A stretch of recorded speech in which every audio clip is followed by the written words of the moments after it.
मात्र एक 14 साल के लड़के की दीवार पर लिखी हुई लाइन न केवल मुआविया की जान को खतरे में डाल देती है, बल्कि इस बच्चे की लिखी हुई लाइन के कारण पूरे मिडिल ईस्ट के रीजन को हमेशा के लिए बदल कर रख देती है।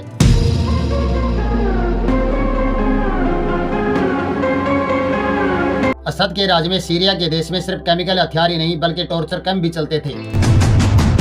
कई सारे सरकारें पलट जाती हैं, कई सारे तानाशाहों के सिंहासन पलट जाते हैं। अब हालात ऐसी हो गई कि डेरा के शहर में टैंक्स भेजे जाते हैं असद के द्वारा, और इसका परिणाम ये हुआ कि सीरिया का ये देश एक बेहद खौफनाक वॉर जोन बन जाता है। नमस्कार दोस्तों, सीरियन सिक्योरिटी फोर्सेज हॉस्पिटल और मस्जिद पर जबरदस्त अटैक करती है, जिस कारण से मरीज और डॉक्टर समेत बहुत सारे लोगों की जान चली जाती है। लेकिन मुआविया इस बात से बिल्कुल अनजान था कि उसकी एक गलती की वजह से सीरिया के देश में इतनी बड़ी सिविल वार हो सकती है। आगे क्या क्या होने वाला था, लेकिन असद के राज में सीरिया की सरकार केमिकल हथियारों का इस्तेमाल करती है और सीरियन सिटीजन को धमकाया जाता है कि आप अपने बच्चों को भूल जाओ और पैदा कर लो। अगर आप बच्चे पैदा नहीं कर सकते हो तो अपने घरों की औरतों को यहाँ छोड़ दो। ऐसी खौफनाक स्थिति में बच्चे, औरतें और बुजुर्ग सभी को एक लाइन में खड़ा करके गोली मार दी जाती है और लाइन से लाशें बिछा दी जाती है असद के राज में। हालात ऐसे हो गए कि लोग सीरिया छोड़कर भागने लगे, लेकिन जब किसी को फ्लाइट नहीं मिली तो वो समुद्र के रास्ते अपनी जान को खतरे में डालकर भागने लगे। लेकिन 14 साल के मुआविया ने कभी सपने में भी नहीं सोचा होगा कि उसकी एक छोटी सी दीवार पर लिखी हुई लाइन से इतना कुछ हो जाएगा सीरिया के देश में। और इस गलती के चलते दुनिया की सुपर पावर यूएस, रसिया, ईरान और यहाँ तक कि ISIS जैसे आतंकी संगठन भी आमने सामने आकर खड़े हो जाते हैं सीरिया के देश में। असद की सरकार ने जनता का जबरदस्त खून चूसने का काम किया है और लोग अपनी जान बचाने के लिए छुपने की जगह ढूंढ रहे थे। अब आप सोच सकते हो दोस्तों, ये मंजर इतना डरावना और इतना भयानक था कि एक 14 साल के बच्चे की गलती की वजह से पूरे सीरिया की देश की स्थिति को हमेशा के लिए बदल कर रख दिया। और आज भी वो खौफनाक मंजर लोगों के दिलों में जिंदा है। आर्मी के अंदर ही रिबेलियंस होने लगता है, सीरियन आर्मी अपने खुद के सोल्जर को गोली मारने लगती है और यहीं से शुरुआत होती है दोस्तों सीरिया सिविल वॉर। सीरिया का वो तानाशाह जिसे एक टाइम पर ISI भी नहीं हरा पाई थी, लेकिन आज के दिन इनकी तानाशाही 2 हफ्तों के अंदर अंदर ताश के पत्तों की तरह ढह गई। आइए दोस्तों समझते हैं आज की इस वीडियो में सीरिया की सिविल वॉर की कहानी। 8 दिसंबर साल 2024 63 साल के राइटर बसाद बारूम सीरिया में अपने प्रिजन सेल में सुबह सुबह सोकर उठते हैं और ये पिछले 7 महीनों से इस जेल में बंद थे और आज इनकी जिंदगी का आखिरी दिन होने वाला है। आज इनको फांसी पर चढ़ाया जाना है। लेकिन दरअसल में होता क्या है, वैसे तो बसाद बारूम सीरिया के डिक्टेटर बशार अल असद के सपोर्टर ही रहे हैं, लेकिन कुछ टाइम पहले उन्होंने एक टीवी चैनल को इंटरव्यू दिया था जिसमें उन्होंने ईरान को क्रिटिसाइज कर दिया था। इन्होंने ईरान के देश पर सीरियन शोषण करने का आरोप लगाया था और बस इसी बात पर इनको जेल में डाल दिया जाता है। 8 दिसंबर की सुबह वो अपने जीवन के आखिरी मिनट गिन रहे थे। उनको पता था कि कुछ ही देर में दरवाजा खुलेगा और सिक्योरिटी फोर्सेस इनको ले जाएंगे एग्जीक्यूशन के लिए। लेकिन जैसे ही दरवाजा खुलता है और ये सामने देखते हैं कि ये सीरिया की सिक्योरिटी फोर्सेस नहीं बल्कि ये तो असद के खिलाफ लड़ रही अपोजिशन के रेबेल है और ये इनको मारने नहीं, इनको जेल से छुड़वाने के लिए आए हैं। इनको बताया जाता है कि सीरिया में अब असद का राज खत्म हो चुका है और अब ये पूरा देश अपोजिशन फोर्सेस के कंट्रोल में आ गया है। इस खुशखबरी को सुनते ही हड़बड़ाहट में बसाद बारूम जेल से अपना सेलफोन और अपना सामान भी साथ लेकर नहीं जाते। वो सीधा दौड़कर जाते हैं अपने घर और अपनी पत्नी और बेटियों को बताते हैं कि वो जिंदा है। इनकी किस्मत सही मायनों में हैरान कर देने वाली है। लेकिन एक सरकार गिरने की वजह से बसाद बारूम को एक नई जिंदगी मिल जाती है। लेकिन पता है दोस्तों, बसाद बारूम अकेले नहीं थे। उस दिन और भी लोगों को मारा जाना था सीरिया के देश में। सैयद नया जेल में एक बच्चे को मारा जाना था, लेकिन उसे भी बचा लिया जाता है। असद के राज में सीरिया में सिर्फ केमिकल हथियार नहीं बल्कि टॉर्चर कैंप भी चलाए जाते हैं। नेसिया के देश में एक ऐसी घटना घटती है जो पूरे मिडिल ईस्ट के रीजन को हमेशा के लिए बदल कर रख देती है और इसका परिणाम ये होता है कि पूरा का पूरा ये सीरिया का देश एक बेहद खौफनाक वॉर जोन बन जाता है। कई सारी सरकारें पलट जाती हैं, कई सारे तानाशाहों के सिंहासन हिल जाते हैं। अब ये हालात हो गए थे कि डेरा के शहर में टैंक्स भेजे जाते हैं असद के द्वारा और ये असद की एक सबसे बड़ी बेवकूफ़ी साबित होती है। आर्मी के अंदर ही रिबेलियंस होने लगता है। सीरियन आर्मी अपने खुद के सोल्जर को गोली मारने लग जाती है और यहाँ से शुरू होती है सीरिया के सिविल वॉर की कहानी।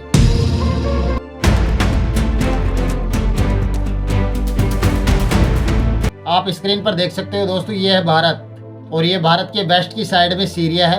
सीरिया की कुल जनसंख्या में 74% हिस्सा सुन्नी मुस्लिम का है और 16% शिया मुस्लिम यहाँ रहते हैं। तो कुल मिलाकर कहने का मतलब यह है कि सुन्नी मुस्लिम मेजोरिटी में है। और दिलचस्प बात यह है कि मेजोरिटी में होने के बावजूद भी सीरिया के देश में सरकार बशर अल असद के अधीन है, जो कि एक शिया मुस्लिम है। उनकी पार्टी के अंदर जो बड़े इंपॉर्टेंट पद हैं उन पर हमेशा शिया मुस्लिम का ही कब्जा रहता है। फिर सवाल यहाँ आता है कि ऐसा क्यों? वास्तव में होता क्या है? साल 1970 में जब अभी के सीरिया के राष्ट्रपति बशर अल असद के पिता हाफिज अल असद का सीरिया की मिलिट्री में इतना ज्यादा प्रभाव था और इसी कारण से पार्टी के बड़े पदों पर शिया मुस्लिम का ही हमेशा दबदबा रहता है और ठीक इसी वजह से सत्ता में इनकी पकड़ हमेशा मजबूत बनी रहती है। हाफिज अल असद सीरियन एयरफोर्स के टॉप लीडर थे।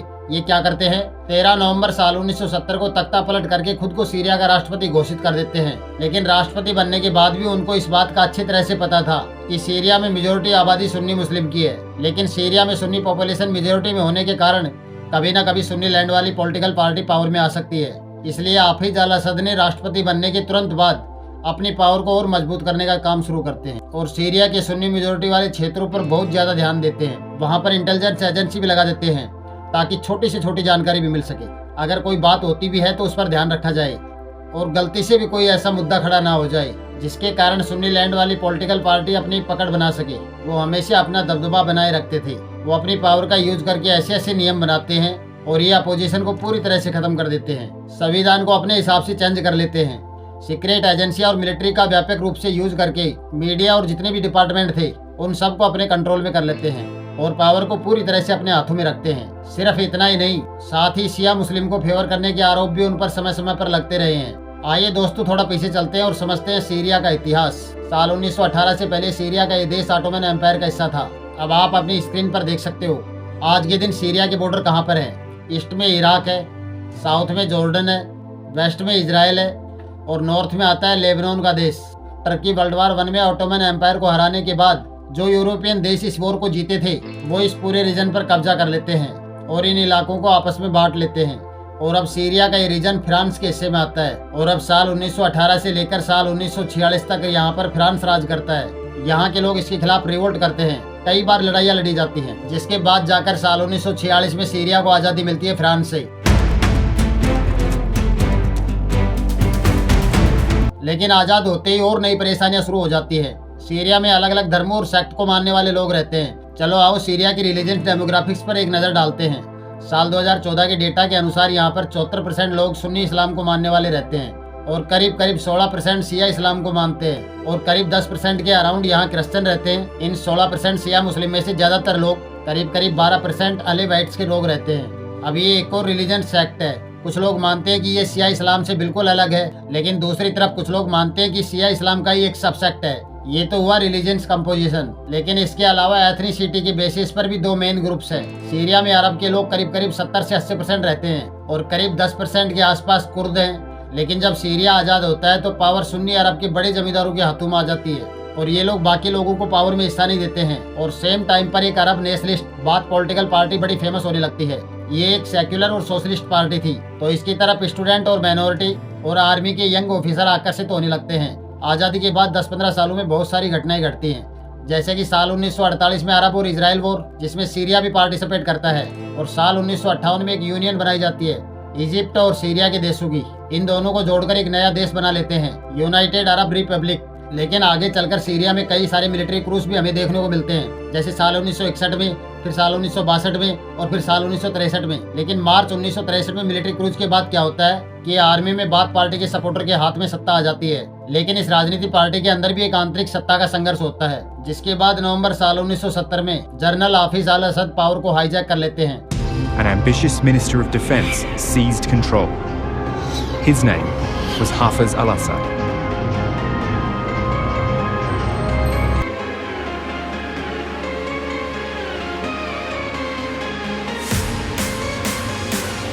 लेकिन वहाँ की जनता इस बात से बिल्कुल अनजान थी कि उनके साथ आगे क्या क्या होने वाला है। और साल 1971 में सीरिया के राष्ट्रपति बन जाते हैं और वो जल्दी सीरिया में तानाशाही स्थापित कर लेते हैं। और दिलचस्प बात यह है कि वो भी एक सुन्नी मुस्लिम प्रधान देश में, बल्कि वो खुद भी माइनॉरिटी से आते थे, लेकिन फिर भी वो जनता में सबसे ज्यादा फेमस थे, क्योंकि इनके टाइम में आर्थिक विकास और लैंड रिफॉर्म देखने को मिलते हैं। शिक्षा को बढ़ावा दिया जाता है और सेना को और मजबूत किया जाता है। ऐसा नहीं है कि वो क्रूर तानाशाह नहीं थे, बिल्कुल थे। सत्ता को मजबूत करने के लिए अपने विरोधियों तक को दबा देते थे। जो भी उनके खिलाफ आवाज उठाता था लेकिन उसे दबा दिया जाता था। साल 1982 में सुन्नी मिलिटेंट सामाने हाफिज अल असद के खिलाफ रिबेल करते हैं, लेकिन जवाब में सीरिया की सेना लगभग 20,000 लोगों को जान से मार देती है। इस घटना को साल 1982 का हमामा मासिकर भी कहा जाता है।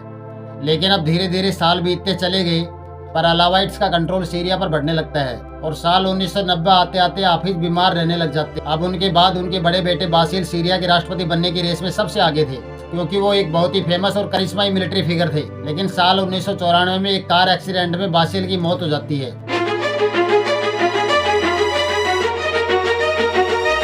हाफिज के छोटे बेटे बशर अल असद उस समय लंदन में डॉक्टर की पढ़ाई कर रहे थे और ये आंखों के डॉक्टर बनने की पढ़ाई कर रहे थे। और अब बशार सीरिया वापस आते हैं 10 जून साल 2000 को, लेकिन हाफिज की एक हार्ट अटैक के कारण मौत हो जाती है और अब फाइनली बशार अल असद सीरिया के नए राष्ट्रपति बनते हैं।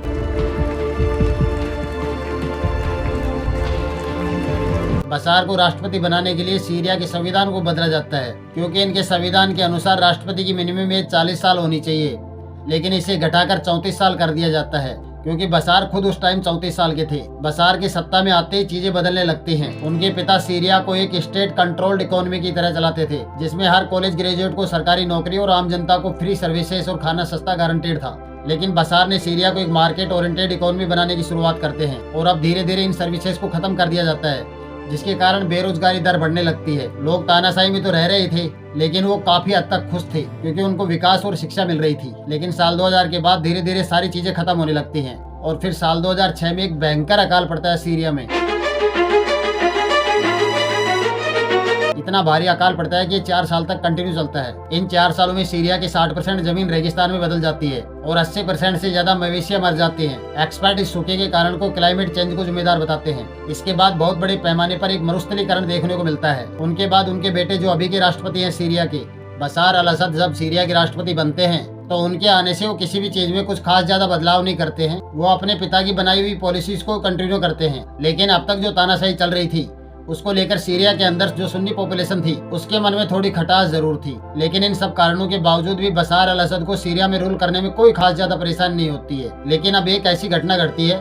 दरअसल होता क्या है, साल 2006 से लेकर साल 2010 तक सीरिया में कम बारिश होने की वजह से सूखा पड़ जाता है। तो लोग तानाशाही से तो पहले ही परेशान थे, लेकिन इसके साथ साथ सीरिया के लोगों को आर्थिक समस्याएं भी होने लगती हैं। लोगों के पास पैसे की कमी होने लग गई थी और यहाँ तक कि खाने की परेशानी भी बढ़ने लग गई थी। तो कहने का मतलब यह है कि सीरिया के लोग तानाशाही से तो पहले ही परेशान थे और अब पैसे और रोजगार की कमी के कारण और भी ज्यादा परेशान होने लग गई थी। सीरिया के देश में गरीबी बहुत ज्यादा बढ़ जाती है। अब सीरिया के देश में ये सारी घटनाएं घट रही थी तो सेम टाइम पर एक और ऐसी घटना घटती है।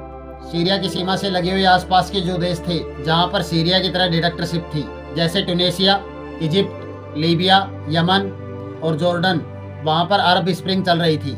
इसका मतलब ये है कि इन देशों में जो डिक्टेटरशिप थी उसके खिलाफ आम जनता प्रोटेस्ट कर रही थी कि तानाशाही हटवाओ, चुनाव करवाओ। दरअसल वहाँ के लोग मूल रूप से तानाशाही की जगह लोकतंत्र या फिर आज़ादी की डिमांड कर रहे थे। और इन देशों में जो उस वक्त प्रोटेस्ट चल रहे थे ये कोई नॉर्मल प्रोटेस्ट नहीं थे। इन प्रोटेस्ट का बहुत बड़ा असर अरब देशों पर भी पड़ रहा था, जिसकी वजह से जितने भी डिक्टेटरशिप थे वो बहुत ज्यादा डरे हुए थे। जैसे लीबिया में गद्दाफी को मारकर चुनाव करवाया जाना हो, या फिर टूनेशिया के देश में तानाशाही बेन अली को देश छोड़कर भागना हो, या फिर इजिप्ट में 30 साल से शासन कर रहे हुस्नी मुबारक को एक भारी विरोध का सामना करना पड़ता है। उनको भी अपनी कुर्सी छोड़नी पड़ती है। हालांकि वो कोशिश बहुत करते हैं, किसी भी हालात में इन प्रोटेस्ट को रोकने के लिए मिलिट्री टैंक रोड पर उतार देते हैं, लेकिन इसके बावजूद भी प्रोटेस्ट को रोकने में कामयाब नहीं हो पाए। Syrians are back on the streets, driven by a rise in fuel prices, on top of an already collapsed economy. And today there was a political earthquake in the streets of Syria against his government. लेकिन लोग उसी तरह से इकट्ठा होकर जगह जगह protest कर रहे थे। अब सीरिया में भी लोग सड़कों पर आ गए थे। पेट्रोल के प्राइस में इजाफा होने के कारण पहले से ही खराब अर्थव्यवस्था को और बिगाड़ दिया था। लेकिन अब तक सीरिया की सड़कों पर राजनीतिक तनाव बहुत ज्यादा बढ़ जाता है और इस पूरे क्षेत्र में तानाशाही के डर में जी रहे थे लोग। लेकिन अब ये सारी घटनाएं जो सीरिया के आसपास के देशों में चल रही थी उनकी खबर धीरे धीरे सीरिया के अंदर भी पहुंचने लगती है। जैसे रेडियो, टीवी और न्यूज़पेपर के माध्यम से ये बातें लोगों तक पहुंचने लगती हैं। लेकिन सोशल मीडिया का भी इसमें बहुत इंपॉर्टेंट रोल था। लेकिन अब सीरिया में वही हाल होता है। लोग तानाशाही से तो पहले ही परेशान थे।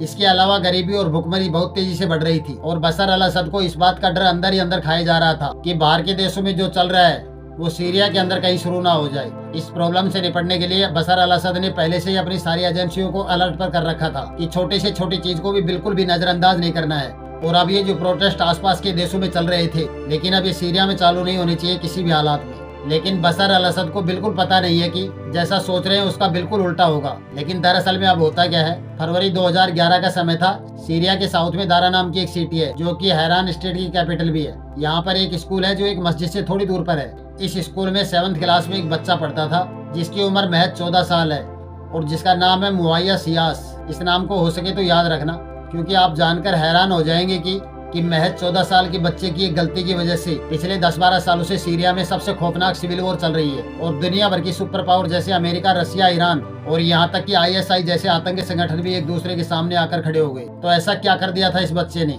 आइए दोस्तों समझते हैं सीरिया के देश में यहाँ से चालू होती है सिविल वॉर। दरअसल होता क्या है, ये घटना 26 फरवरी साल 2011 की है। मुआया के साथ 14 और भी स्टूडेंट थे। बाकी लोगों की तरह मुआया और उसके दोस्त भी आसपास के देशों में तानाशाही के खिलाफ चल रहे प्रोटेस्ट की खबरें न्यूज और रेडियो के माध्यम से सुन रहे थे।